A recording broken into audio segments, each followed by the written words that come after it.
السلام علیکم دوستو، آج ہم مسجد ایمپلیفائر میں ایکو پری استعمال کی جاتی ہے اس کے بارے میں کچھ معلومات شیئر کریں گے کہ اس کو کس طرح استعمال کیا جاتا ہے۔ اس میں دوستو یہ ایک 78.5 لگی ہے اور اس ڈائیوڈ کے ذریعے اس کو وولٹ دیے گئے ہیں اور یہاں سے ہی 5 وولٹ اس آئی سی کو دیے گئے ہیں جو کہ اس کو آپریٹ کرنے کے لیے آئی سی 5 وولٹ پہ چلتی ہے۔ یہ یہاں پہ آڈیو انپٹ ہے اور اورنج کلر سے آڈیو واپس ایکو سے ہو کر جا رہی ہے، اور ساتھ یہ 3 والیوم ہیں، ان میں ایک ڈیلے کا ہے اور ایک ایکو اور ایک رپیٹ کا ہے، اور اس میں اس آئی سی کو استعمال کیا گیا ہے جو کہ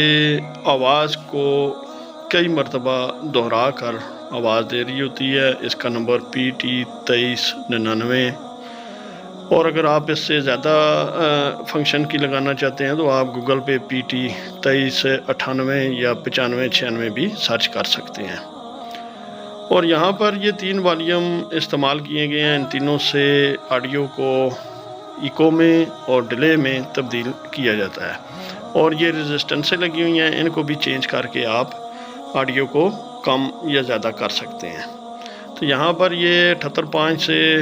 اس کو 5 وولٹ دیے گئے ہیں، کل 4 تاریں یہاں پہ سرکٹ کو لگی ہوئی ہیں، اور جس میں یہ 2 تاریں بلیک میں آڈیو ان ہے اور اورنج سے آڈیو واپس جا رہی ہے ایمپلیفائر کٹ کو۔ اور یہ اس کی کچھ ڈایاگرام ہے، یہ آپ کو آر روڈ سے مل جائے گی، اور اس میں یہ والیوم استعمال ہو رہا ہے ایکو اور رپیٹ، یہ دونوں ایک دوسرے کے سیریز میں ہوتے ہیں۔ ایکو اور رپیٹ کے دونوں والیوم کم اور زیادہ کر کے اس کو چینج کیا جا سکتا ہے آڈیو کو، اور ڈیلے سے آپ آواز کے دورانیے کو بڑھا سکتے ہیں۔ یہ کٹ آپ لاہور آر روڈ سے لے سکتے ہیں، اور کسی بھی ایمپلیفائر یا کسی بھی قسم کا کوئی بھی آپ کے پاس آڈیو ڈیک وغیرہ کچھ بھی ہے تو آپ اس میں لگا سکتے ہیں، کیونکہ یہ مائکرو فون پری کے ساتھ بھی لگ سکتی ہے اور آپ جہاں لگانا چاہیں وہاں بھی لگ سکتی ہے۔ تو نیکسٹ انشاءاللہ ایک اور نئی ویڈیو کے ساتھ پھر دوبارہ حاضر ہوں گے، تب تک کے لیے السلام علیکم ورحمۃ اللہ وبرکاتہ ومغفرتہ، صلی اللہ علیہ وآلہ وصحبہ وبارک وسلم۔